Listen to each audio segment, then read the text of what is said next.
The air in New Orleans always felt a little thicker in October. A clinging warmth hung over the French Quarter, the smell of damp earth and aged brick mingling with the wafts of food and incense that rolled through the streets. The gas lamps flickered softly against the cobblestone roads, casting long shadows that seemed to stretch and shift with a life of their own. It was a city that wore its age proudly, as though time itself had chosen to linger here, moving slower beneath the moss-draped oaks and within the winding alleyways. Claire Dupree loved it all. She had spent her entire life walking these streets, chasing the whispers of the past. As a historian, the tales of New Orleans' dark history were her passion, a rich tapestry of myth and fact she'd spent years unraveling. Tales of ghosts, curses, and the hidden lives of the infamous made the city come alive to her in ways most tourists would never understand. But as she walked toward the small hole-in-the-wall bar on Bourbon Street that night, something felt off. The city was bustling, as it always did in the lead-up to Halloween, but there was an undercurrent, a sense of anticipation hanging in the air. Claire shook off the uneasy feeling as she stepped into the dimly lit bar. She'd come here for the quiet, for a moment away from the research that had consumed her for weeks. "Whiskey, neat," she said to the bartender, sliding onto a stool. She sipped the amber liquid, letting its warmth chase away the chill that had settled in her bones. The old journal had been haunting her dreams since she found it in her grandmother's attic. Yellowed pages, ink smeared with age, it had been hidden away in a box of forgotten family relics. What little she had managed to translate painted a picture of something darker than she could have ever imagined. Her great-great-grandmother, Isabelle Dupree, had lived during the height of New Orleans' golden age, when the city was alive with music and secrets. But the journal didn't speak of balls or courtships. It told of shadows, of things that walked in the night, of a man named Lucien. A sharp, sudden movement next to her pulled Claire from her thoughts. A man had slid onto the bar stool beside her, his presence unnervingly quiet. She hadn't even noticed him approach. His face was sharp, gaunt, his skin the color of cold marble under the dim lights. "You're Claire Dupree," he said. It wasn't a question. Claire's heart skipped a beat, and she instinctively slid her hand into her jacket pocket, where she kept her keys. She stared at the man, noting the way his eyes glinted, almost too bright in the shadowy bar. "Who are you?" she asked, her voice steady despite the discomfort crawling up her spine. He smiled, a thin, humorless line. "That's not important. What matters is what you've been reading. The journal. You found it." Claire froze. The journal. No one knew about it. She hadn't even mentioned it to her colleagues yet. "I don't know what you're talking about." His smile widened, revealing teeth that seemed a little too sharp. He leaned closer, his voice lowering to a conspiratorial whisper. "New Orleans has many secrets, Miss Dupree. Some of them better left buried." Claire forced a laugh, though unease gnawed at her insides. "If you're trying to scare me, you're wasting your time. This city is built on ghost stories." He chuckled, the sound dark and devoid of warmth. "Ghosts? No, Miss Dupree. Not ghosts. Something much older than that. The city is built on blood." His voice dropped to a hiss. "And it's rising again." Claire's breath caught. There was something about the way he spoke, something that made her want to run and never look back. She stood abruptly, tossing cash on the bar. "If this is some joke—" "It's no joke," the man interrupted, his tone suddenly serious. "You've already felt it, haven't you? The air changing, the strange dreams. It's because you're connected to it. You always have been." Claire's pulse raced, her mind whirling. "Who are you?" she demanded again, but the man was already standing, moving toward the door with a speed that defied his appearance. "I'm just the messenger," he said. "But be careful, Miss Dupree. Lucienne is watching."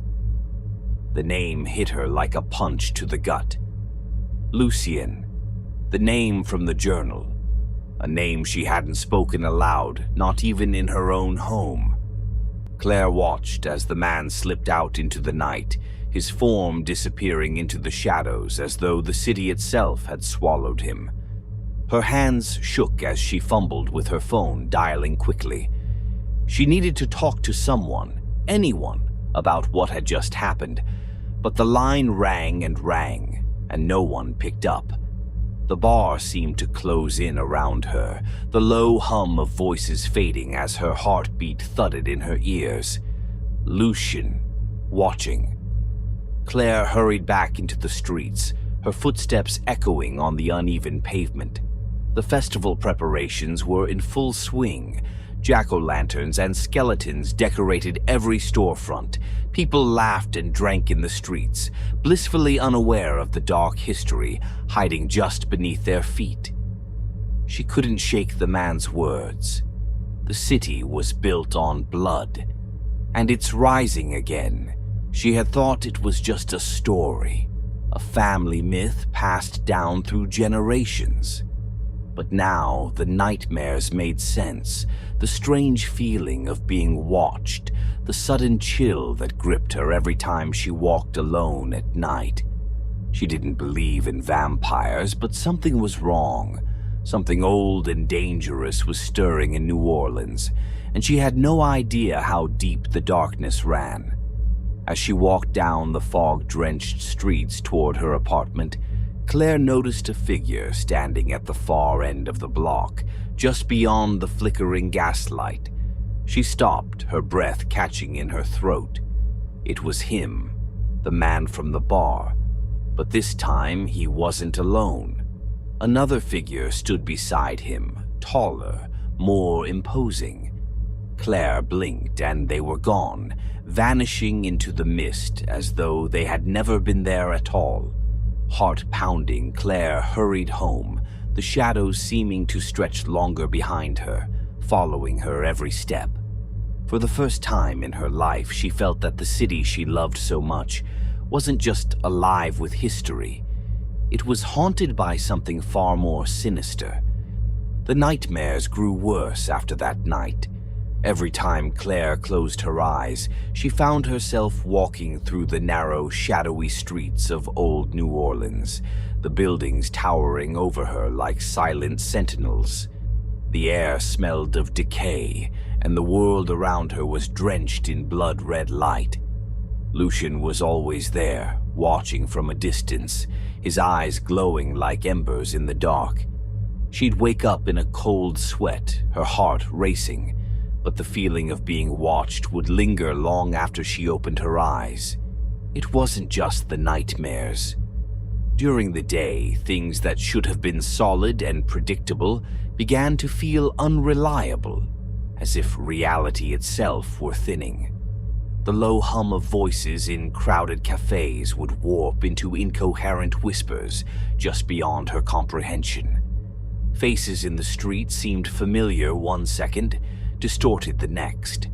And then there were the shadows, always moving just outside her vision, stretching long and unnatural, as if something unseen was stalking her from the corners of her own world.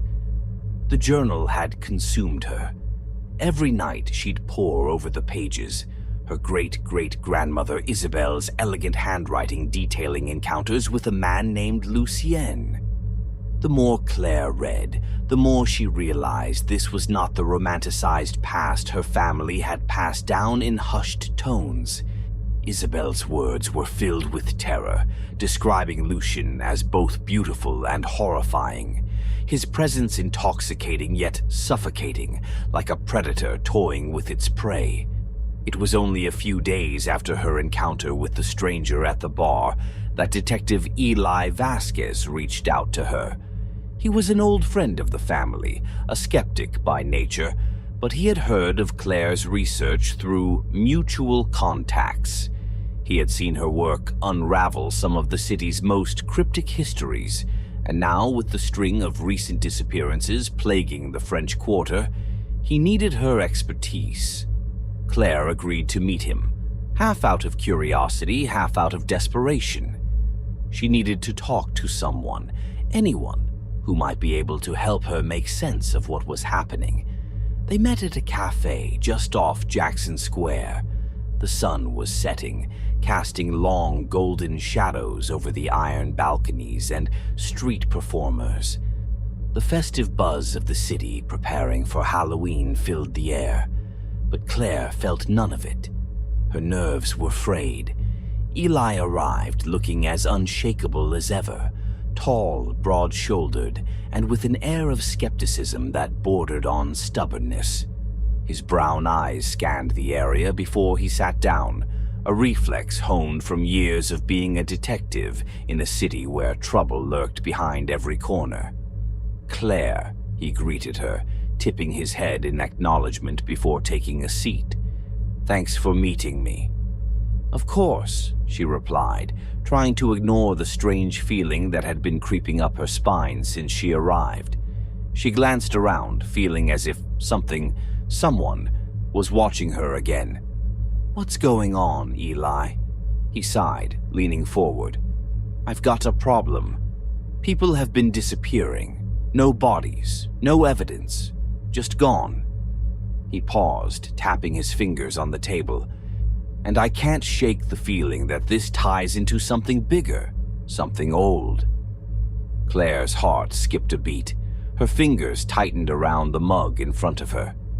"Bigger? Old how?" "You know the stories better than I do," Eli said, his voice lowering. "The myths, the old families, the strange deaths that have cropped up in this city for centuries. Some of us chalk it up to superstition, but—" He leaned closer, his eyes meeting hers. "I've seen things recently, things I can't explain. I thought maybe you could help me figure out what the hell is going on." "Things?" Claire whispered, her mouth dry. "Like what?" Eli glanced over his shoulder, checking the shadows again before speaking. "I was following a lead on one of the missing persons cases. I ended up in the Quarter late at night, around St. Louis Cemetery. Saw someone or something moving through the mist. Pale, almost translucent. At first, I thought it was just a trick of the light, maybe fog. But then I saw its eyes. Red, glowing. Claire's blood turned to ice. I chased it into an alley, but by the time I got there, it was gone, vanished. I checked every possible exit, no footprints, nothing. That was the third time this month something like this has happened. I didn't tell anyone because I know how crazy it sounds." He leaned back, running a hand through his short, dark hair. "But the disappearances, they're real. And I think whatever this thing is, it's connected." The cafe's warm light flickered as if in response, casting long shadows over the cobblestones outside. Claire's pulse quickened as she stared at Eli, her own experiences flashing before her eyes. She hadn't told anyone about the man from the bar, or the way his words had sunk into her like venom. "Lucian is watching." "This might sound insane," she said slowly, her voice shaky, "but I think I know what's happening." Eli raised an eyebrow. "Oh." Claire glanced around, feeling exposed, as though something was listening. She lowered her voice. "There's a journal. It belonged to my great-great-grandmother, Isabelle Dupree. She wrote about a man named Lucian. He wasn't normal. She described him as something ancient, something inhuman. He was part of an old vampire coven that once thrived in the shadows of this city. Eli blinked, staring at her as though she had just sprouted fangs herself. Vampires? I know how it sounds, but listen to me. This isn't just some family legend. There are entries in the journal that detail his feeding habits, his manipulation of the people around him. My great-great-grandmother was terrified of him, but she was also drawn to him. She described him as something both terrible and beautiful. Claire paused, the weight of her own words sinking in. And I think he's still here. I think Lucian and his coven are coming back. Eli looked at her, his face unreadable. For a long moment he said nothing. Then, to Claire's surprise, he nodded. "You're not the first person to mention Lucian," he said, his voice grim. "I've been digging into old city records, and his name comes up in the strangest places. Reports of unexplained deaths, missing persons, all tied to an elusive figure dating back centuries. Some say he was killed in the 1800s, but others, they believe he never left." A cold shiver ran down Claire's spine. She was no longer sure if the blood running through her veins was her own, or something older, something darker. "So what do we do?" she asked, her voice barely more than a whisper. Eli met her gaze, his expression hardening. "We find him. We find the coven, and we stop them before more people disappear." For the first time, Claire wasn't sure if that was possible. Her dreams, the journal, the strange man who had warned her, they all pointed to one truth. Lucian wasn't just a legend. He was a predator. And something told her that if she and Eli continued down this path, they might not live long enough to uncover the full extent of the horror buried beneath New Orleans. The nights had grown unnaturally still, as though the city itself were holding its breath in anticipation of something terrible. The usual hum of life in New Orleans had dampened, replaced by an oppressive quiet that pressed down on Claire's chest with every breath she took. The festival goers in the French Quarter continued to laugh and drink, donning masks and costumes for the upcoming Halloween parade. But to Claire, it all felt like a sick joke.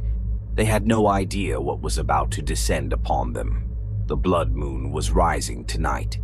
In all her research, she had discovered that a blood moon of this particular kind only appeared once every few centuries. The last one had been during her great-great-grandmother's time, when the journal abruptly ended, leaving behind only half-finished entries and scrawled warnings. Isabelle Dupree had died shortly afterward, under mysterious circumstances that had never been fully explained. Lucien's name had been scratched into the final page. Claire now stood in her apartment, staring out the window as dusk settled over the city. Her fingers trembled as she tightened the scarf around her neck, casting a glance at the journal that lay open on her kitchen table. Isabelle's final words seemed to leap off the page. "He will return with the blood moon, as he always does, and we will be powerless to stop him." Her phone buzzed on the counter, jolting her from her thoughts. She grabbed it, grateful for the distraction. "Eli, I'm outside. Let's end this." The brief message sent a shiver down her spine. Could they end this? Was it even possible to stop something like Lucian? She had seen enough in the past few weeks to doubt her own sanity, let alone her ability to fight whatever ancient force was rising beneath the streets of New Orleans. But there was no turning back now. She stuffed the journal into her bag and headed outside, where Eli stood waiting next to his car.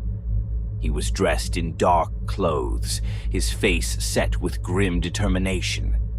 Claire could tell he was still struggling with the reality of what they were facing, but she admired his courage. He was going into this fight despite the fact that his world, like hers, had been turned upside down. "You ready?" he asked, his voice low. Claire nodded, though her heart was pounding in her chest. "As ready as I'll ever be."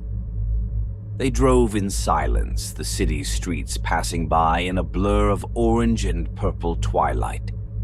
Claire's hands were clenched tightly in her lap, her mind racing over every detail they had uncovered. The missing people, the strange sightings, the terrifying encounters with Lucian. All of it was coming to a head tonight. She could feel it. Their destination was an old mansion on the outskirts of town, an estate that had once belonged to one of New Orleans' most prominent families in the 1800s. It had long since fallen into disrepair, abandoned and forgotten by most, but Claire knew the truth. This was where the Coven had gathered. It was where Lucienne had once ruled in the shadows, feeding on the city like a parasite. Eli parked the car at the end of a narrow dirt road that led up to the crumbling mansion. The place was a ruin, half swallowed by the encroaching swamp. The air around it felt thick with something ancient and malevolent, as though the land itself remembered the blood that had been spilled here. "We go in, find Lucian, and end this," Eli said, his voice steely, but Claire could hear the tension beneath it. She swallowed hard, her throat dry. "How do we end something that's already lived for centuries?" "We've got to try," Eli muttered. "Whatever happens, we can't let him take any more lives." Together, they made their way up the overgrown path toward the mansion. The blood moon had begun its ascent, casting an eerie red glow over the landscape. Every shadow seemed longer, every sound more ominous. The mansion loomed before them, its windows shattered, its roof sagging under the weight of years. It looked like a place forgotten by time, but Claire knew better. It was waiting. The front doors creaked open with an unsettling groan when Eli pushed against them, and the two stepped inside. The air was stale, heavy with dust and decay. The faint scent of something metallic hung in the air, blood, old and dried, lingering like a ghost. Claire pulled out her flashlight and swept the beam across the entryway. The walls were lined with faded portraits, their eyes seeming to follow her as she moved. She shuddered and looked away. There was something wrong about this place, something deeply unnatural. "Downstairs," Claire whispered. The journal mentioned a hidden chamber beneath the house. Eli nodded and led the way, his hand resting on the gun holstered at his side. It was a futile gesture, Claire knew.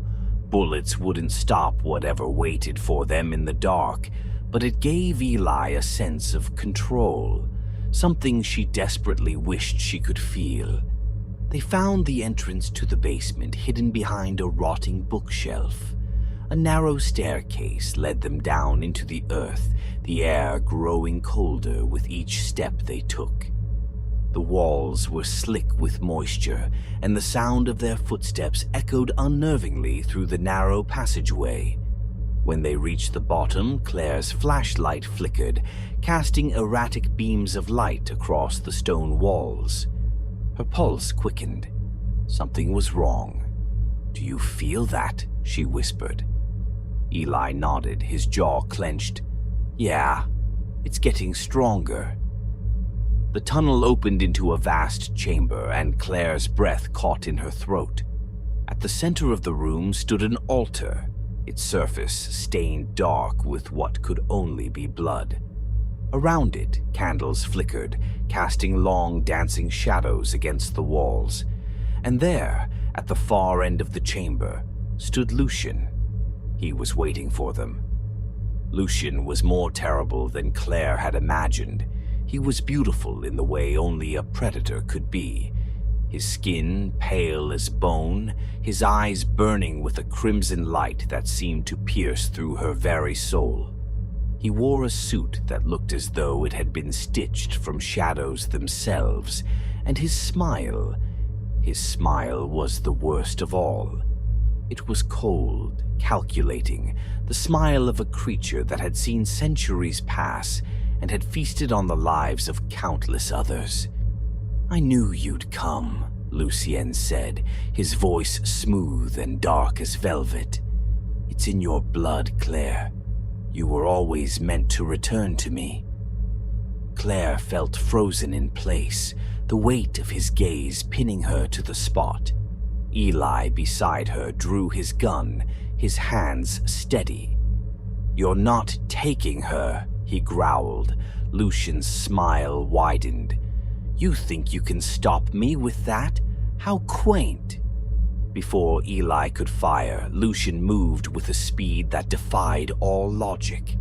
He was a blur of motion, and in the next instant Eli's gun clattered to the floor, his body collapsing beside it. Claire screamed, dropping to her knees next to him.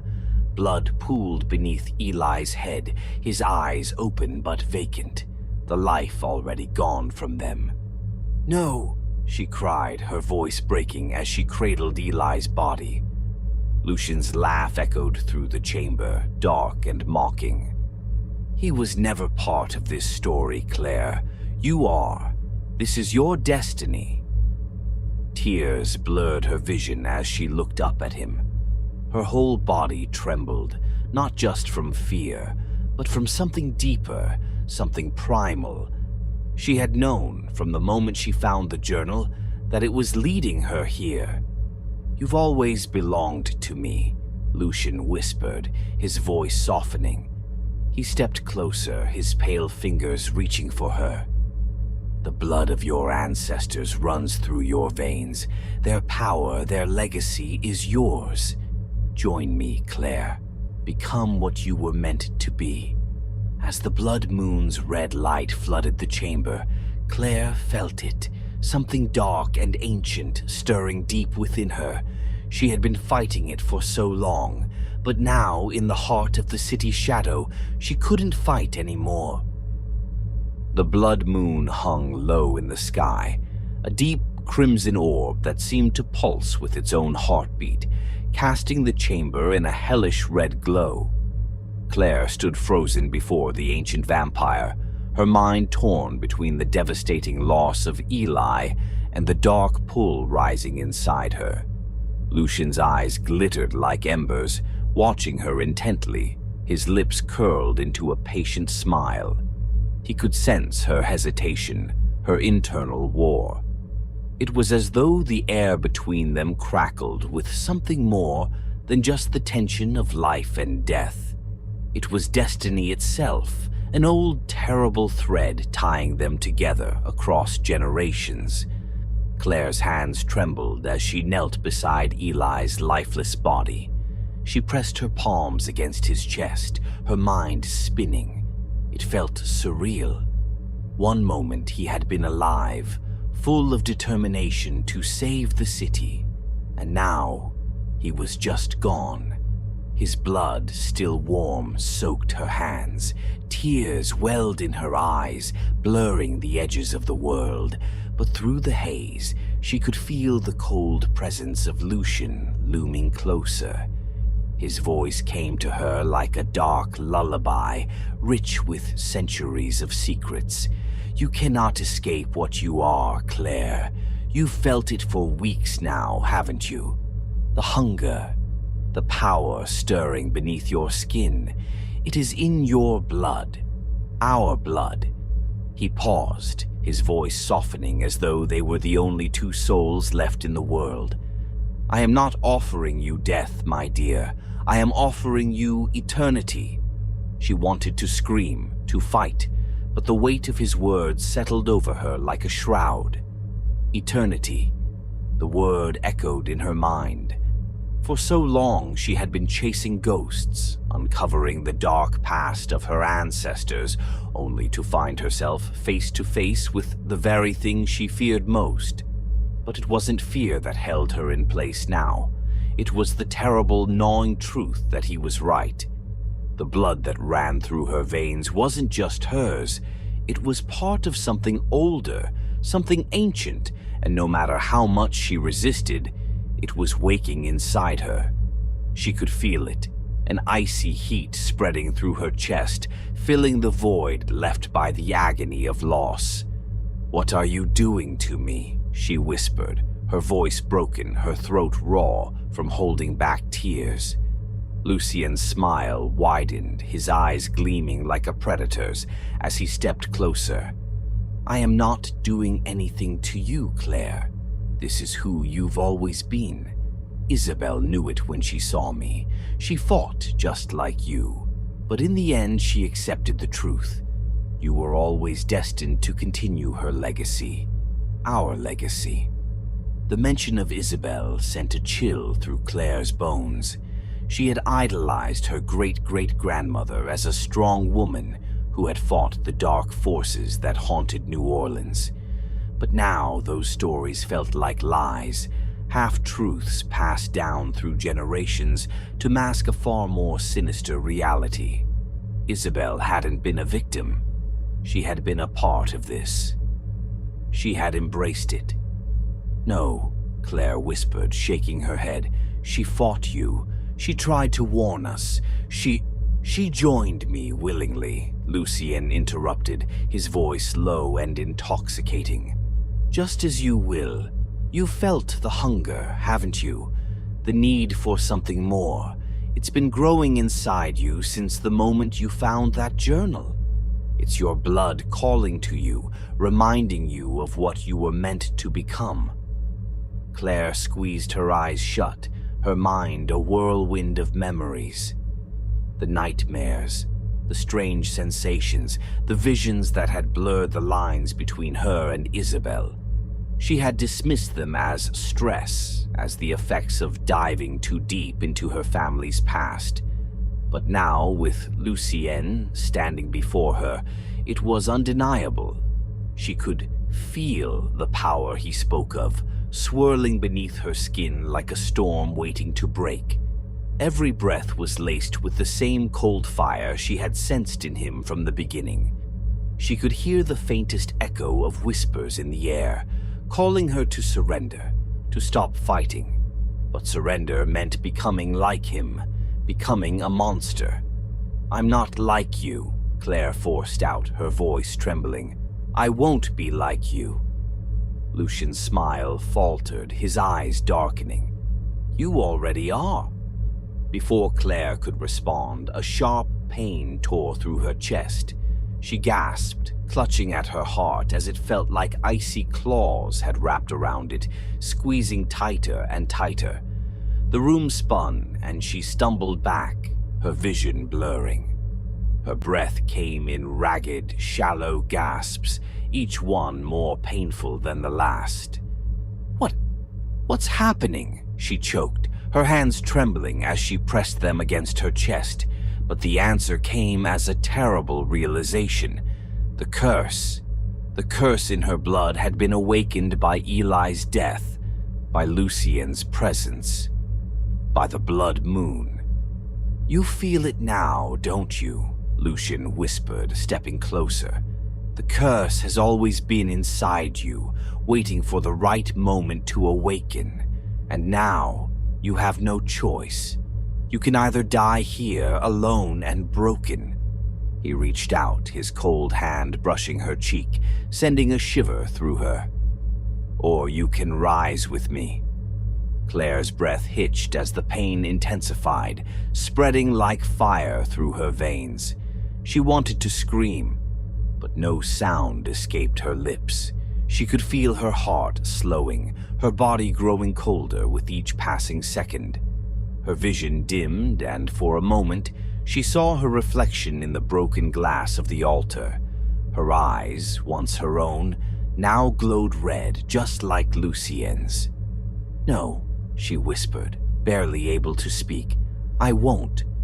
But it was too late. The blood that ran through her veins was no longer hers. It belonged to Lucien, to the city, to the darkness that had thrived here for centuries. She could feel her humanity slipping away piece by piece.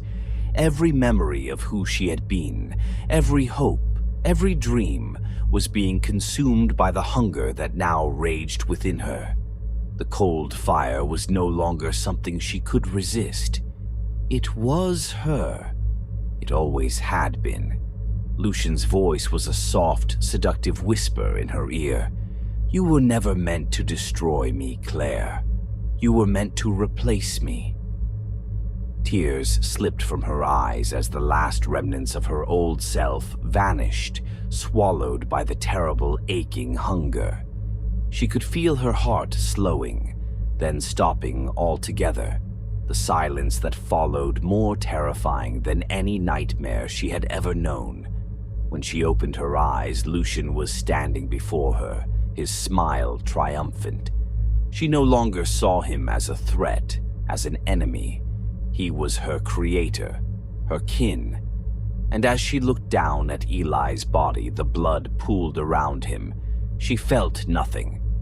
No grief, no loss, only the hunger. Lucian extended his hand to her. "Come, my queen. The city is waiting." Claire took his hand. The world had changed, and so had she.